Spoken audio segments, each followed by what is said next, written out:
السلام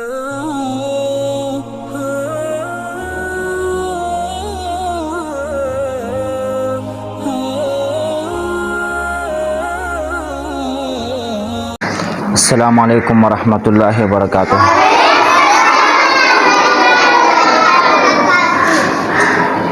احمدہ واصلی علی رسولہ الکریم، اما بعد فاعوذ باللہ من الشیطان الرجیم، بسم اللہ الرحمن الرحیم۔ فقد قال اللہ تبارک وتعالی فی محکم مصحفہ فہو اصدق القائلین، ومن يعمل من الصالحات من ذكر أو أنثى وهو مؤمن فأولئك يدخلون الجنة ولا يظلمون نقيرا۔ عورت کا مقام دنیا کے مذاہب، ادیان باطلہ اور دین مقدس اسلام کی تناظر میں، تقابل میں، آج ہندو مذہب کے کتابوں میں لکھا ہوا ہے کہ آدم کو ان کی بیوی نے جنت سے نکلوا دیا۔ بیوی نے کہا تھا، حوا نے کہا تھا، چلتے ہیں اس درخت کے قریب، اس کا پھل کھاتے ہیں، جس کی بدولت آدم علیہ السلام کو اور ان کی بیوی کو جنت سے نکال دی گئی۔ اور ہندو مذہب میں یہ بات بھی لکھی ہوئی ہے کہ مرد جس قدر گناہ کرے گا، جس قدر نافرمانی کرے گا، جس قدر قصور، کمی، کوتاہی، جرائم کرے گا، جس قدر بغاوت، شقاوت کرے گا، اس کا وبال، اس کا بوجھ عورت کے اوپر لادا جائے گا۔